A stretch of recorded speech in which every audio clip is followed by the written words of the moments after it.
cumprimentar algumas pessoas que nos alegram muito com a audiência do programa Reflexão do Evangelho, transmitido pelo canal Cartas Proféticas, pelo canal Espiritualidade Revolucionária, ambos aqui do YouTube, e pelo grupo Espiritualidade Revolucionária no Facebook.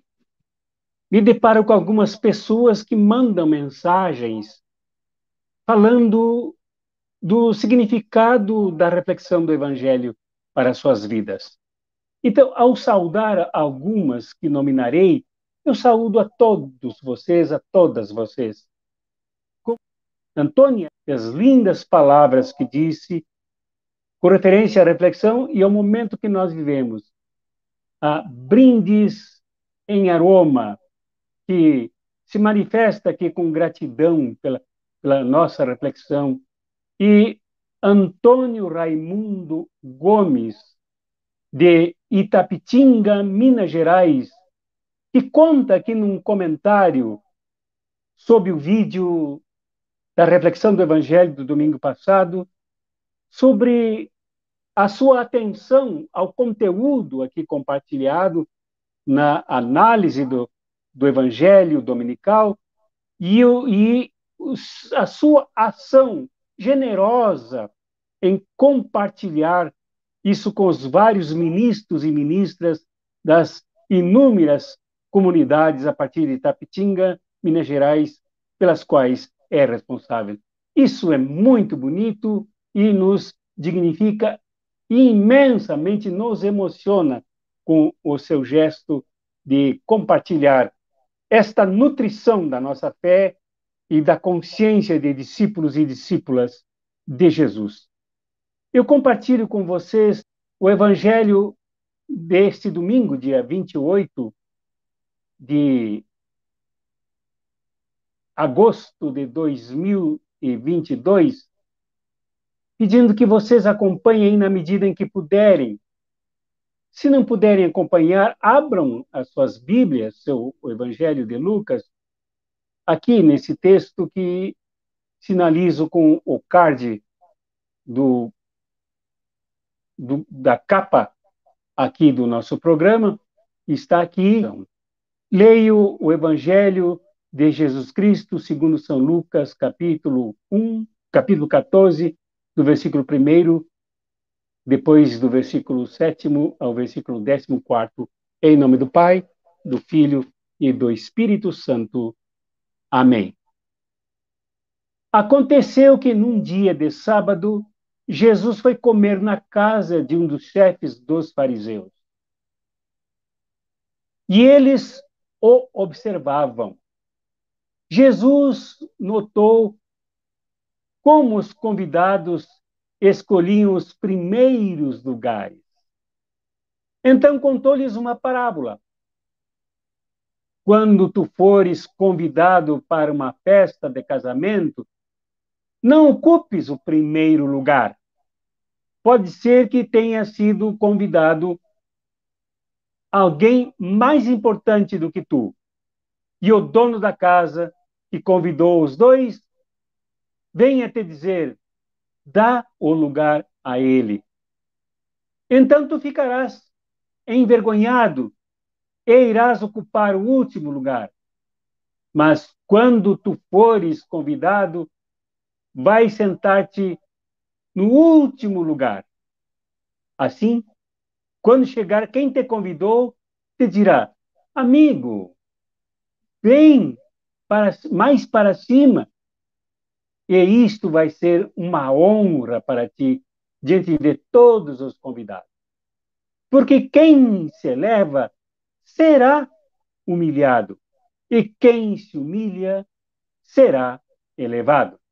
E disse também a quem o tinha convidado, quando tu deres um almoço ou a um jantar, não convides teus amigos, nem teus irmãos, nem teus parentes, nem teus vizinhos ricos.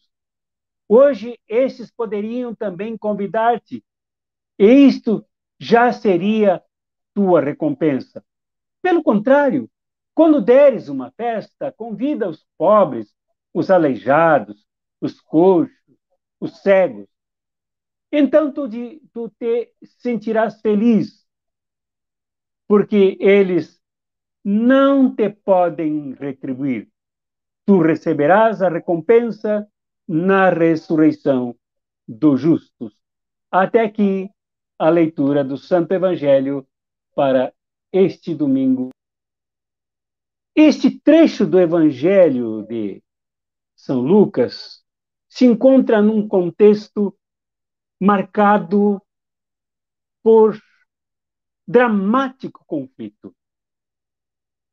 Este conflito se dava entre os fariseus e Jesus se encontrava numa refeição, numa ceia, na casa de um dos chefes deles, e Jesus e seus discípulos.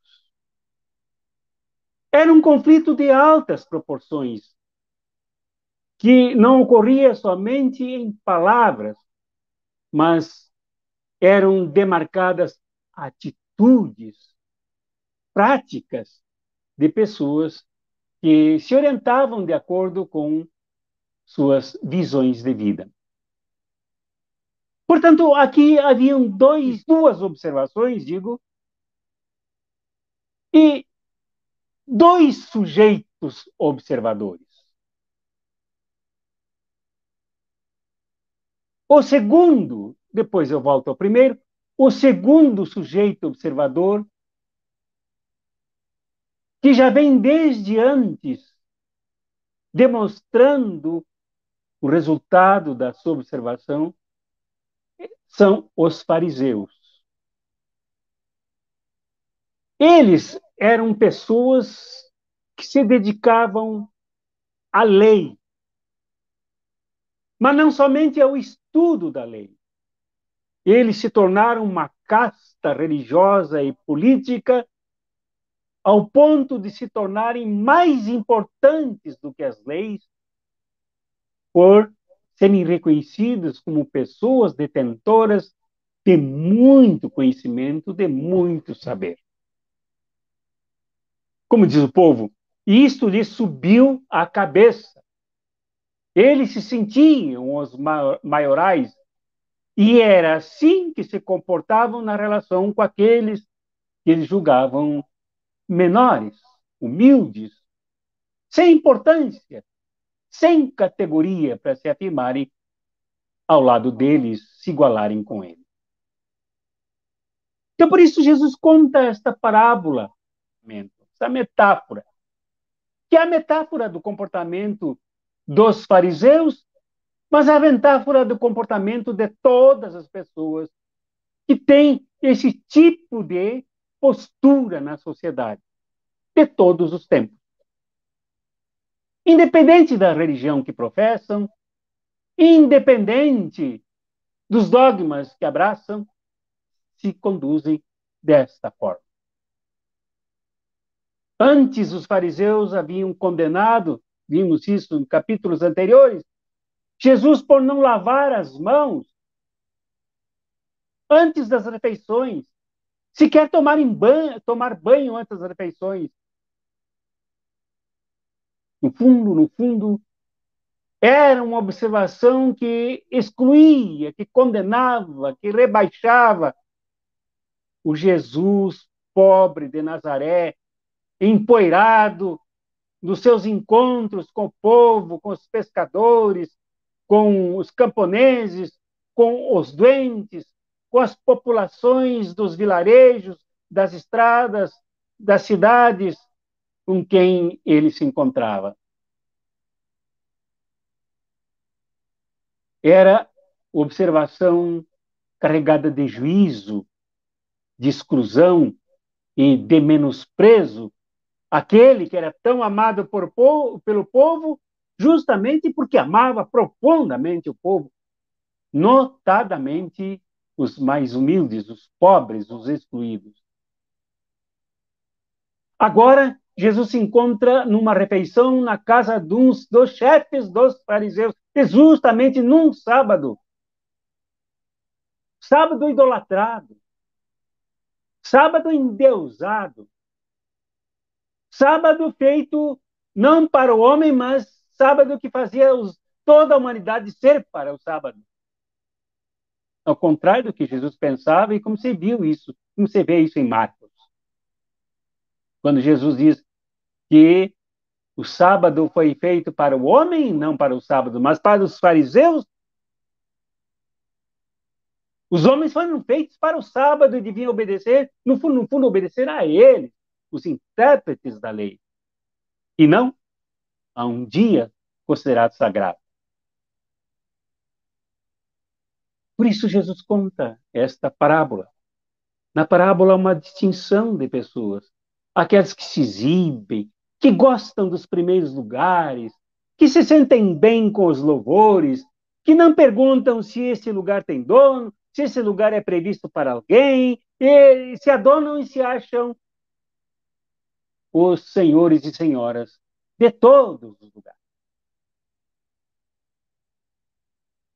Por isso Jesus conta, é melhor a gente chegar, as pessoas chegarem nessa festa de casamento, nessas bodas de casamento, e ficar lá atrás, esperando, já que foram convidados, esperando que o recepcionista, a pessoa que convidou, designe o lugar, e não se antecipe, demonstrando orgulho, vaidades, ar de superioridade, que provavelmente seja um ethos, um modo de ser opressor de todos os dias. Este é o sujeito que eu destaco aqui em segundo lugar, antes de chegar ao primeiro destaque, o primeiro sujeito, o mais importante, que representa todos aqueles que espizinham, todos aqueles que ostentam seus conhecimentos, colocando-os e prevalecendo dos seus conhecimentos, ou da alusão aos seus conhecimentos, dos títulos que ostenta, dos diplomas que ostenta, das medalhas que tem, que ganhou, que obteve, para se sentir superiores aos outros. Como também aqueles que acumulam riquezas, como se viu já antes, em reflexões anteriores, com aquele rico que batia no peito e dizia: oh, quanta riqueza, quantos grãos, não sei o que farei para guardar tantos grãos. Ah, eu guardarei, eu construirei mais celeiros para guardar grãos, sem pensar em ninguém que passasse fome, em somente acumular. São semelhantes aos fariseus aqui, muito conhecidos do povo, muito até acatados pelo povo, mas que se prevalecem de todos esses louvores, lauréis, para se tornarem, se sentirem e se titularem os mais importantes. Os que acumulam materialmente a prata, o ouro, a riqueza, seja em moeda viva, seja em contas, seja em propriedade, seja lá o que for, mas se sentem superiores aos tão sofridos,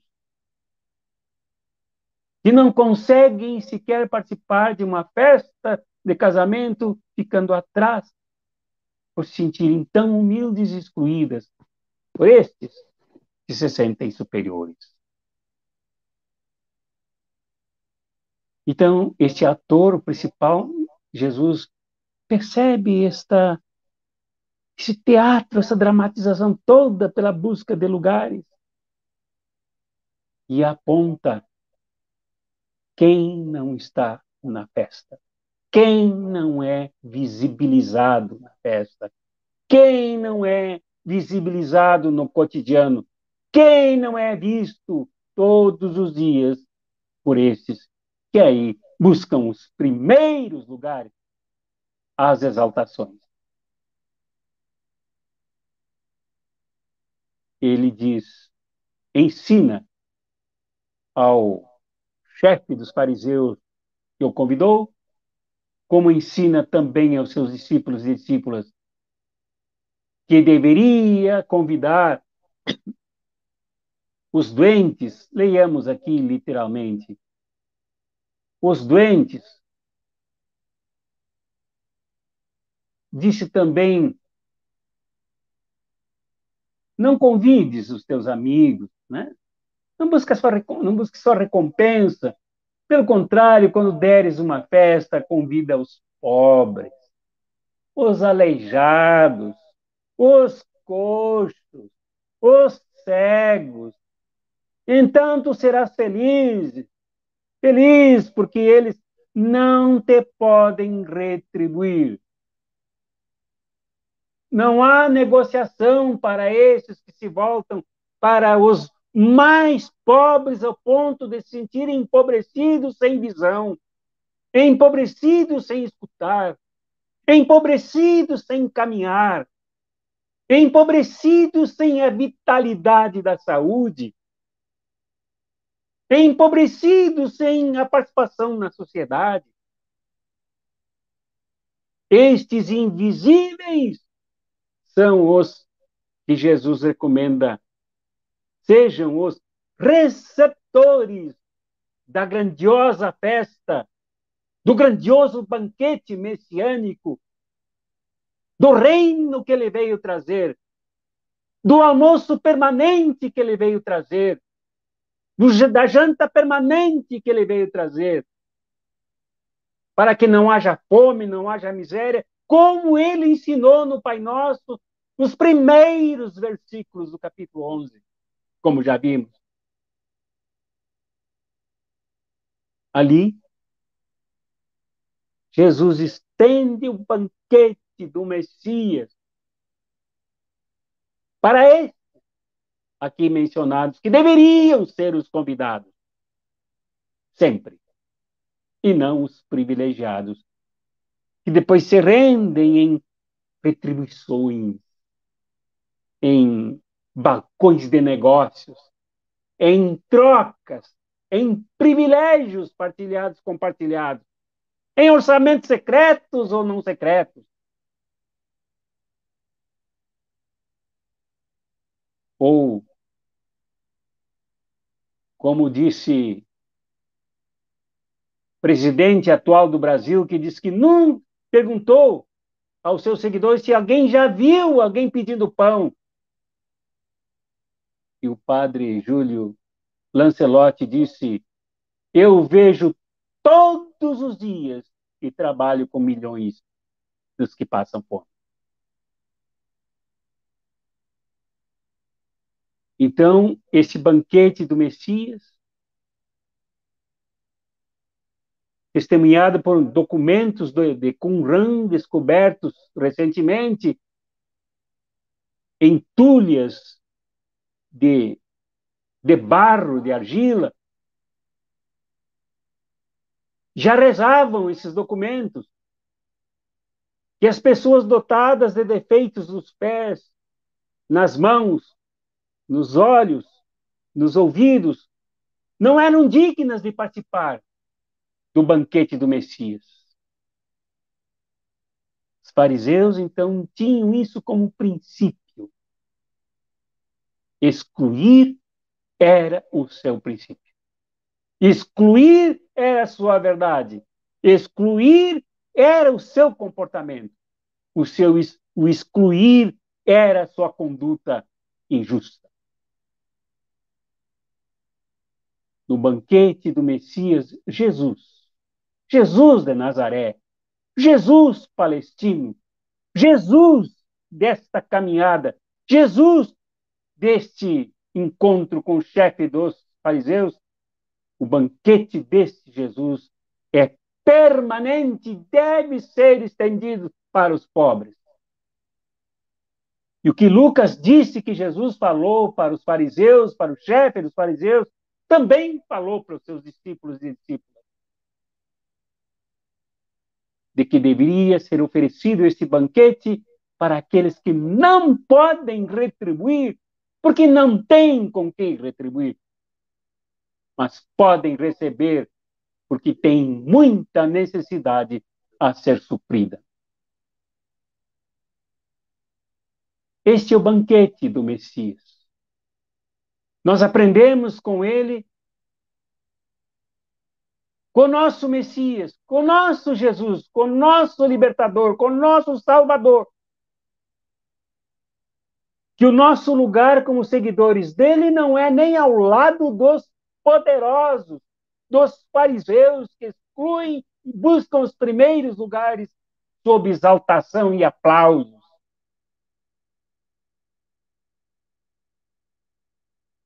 E o lugar nosso como seus seguidores, seguidores do Messias Jesus, também não é na condição reduzida da pobreza, da miséria, da desgraça que exclui. Mas o nosso lugar é um jeito de ser. O nosso lugar não é estático nem imóvel. O nosso lugar é uma postura ativa, militante, missionária.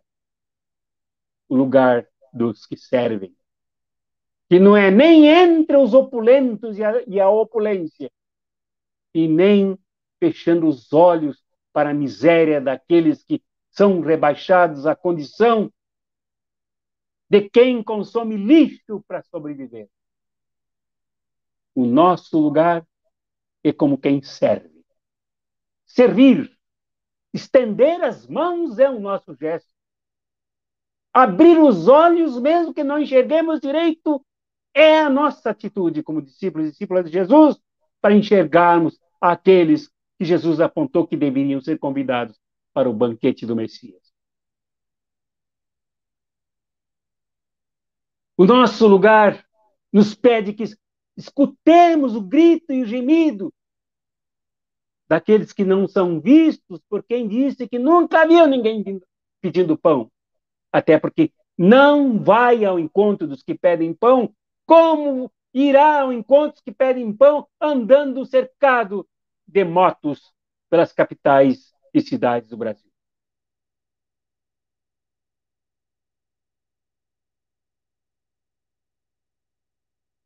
O nosso lugar nos dá uma consciência tão grande que nos leva a entregar a vida por esta missão, mesmo que os riscos nos ameacem. Mas nós somos chamados para servir. Vocês conhecem gente assim? Eu conheço. Em dados momentos eu já vi gente assim que segue a Jesus lutar de tal forma para mudar essa estrutura que dá lugar privilegiado aos exaltados que procuram os melhores lugares. E que destina os piores para aqueles que produzem trabalho. Eu vi gente assim. Eu vi gente nas prisões que lutou por isso. Eu vi gente rezando para pedir forças para continuar assim nesse serviço, para transformar essas estruturas bárbaras e violentas que tornam gente tão exaltada e satisfeita consigo mesma, sem perceber as multidões que se arrastam nas condições retratadas pelo Evangelho de São Lucas. Como também, muitas vezes, quem ocupa o lugar de quem serve e molda o seu ser como quem serve, correr por um prato de comida por alguém que passa fome neste momento e que não pode esperar as grandes transformações econômicas e sociais. Como já vi alguém disponibilizar a sua moto, o seu carro, a sua bicicleta, o seu cavalo, como conta a parábola do bom samaritano, para levar um ferido a ser atendido por um pronto-socorro para um hospital e salvar a vida dessa pessoa. Quem serve encontra modos de carregar a pessoa que precisa ser servida. É isto que nós vemos no Evangelho de São Lucas e que compartilhamos aqui para a nossa inspiração, para a nossa alimentação, para o nosso desafio, para aprofundar a nossa fé, o nosso compromisso com Jesus e nos fazer cristãos e cristãs bem mais profundamente do que ir a uma missa, ir a um culto, do que fazer uma prece, do que fazer uma promessa num caminho muitas vezes espinhoso do serviço. Para isso que tu e eu somos chamados, meu irmão e minha irmã, para fazermos uma diferença profunda e não cosmética somente. Serviço. Não importa a tua idade, não importa a minha idade. Não importa o quanto mede a tua saúde. É preciso servir sempre. E aquilo que São Lucas chamou de a recompensa dos justos na ressurreição é o que acontece com quem serve. Nós ressuscitamos, recuperamos a alegria, recuperamos a disposição de viver no caminho do serviço. Não no caminho da recompensa, não no caminho das bajulações, não no caminho dos tapetes, mas percorrendo as sendas das sarjetas e dos caminhos secundários para servir, em que encontramos a alegria da ressurreição. O Jesus de Nazaré, pleno em serviço, vos abençoe e vos guarde na humildade das pessoas que servem. Que Jesus, palestino e pobre, faça resplandecer o seu semblante suado e suas mãos libertadoras sobre vós. E vos marque com sua misericórdia. Deixai que ele sobre vós levante a sua face e vos dê a paz rica pela luta construtiva da justiça e do direito, agora e sempre. Em nome do Pai, e do Filho, e do Espírito Santo. Amém.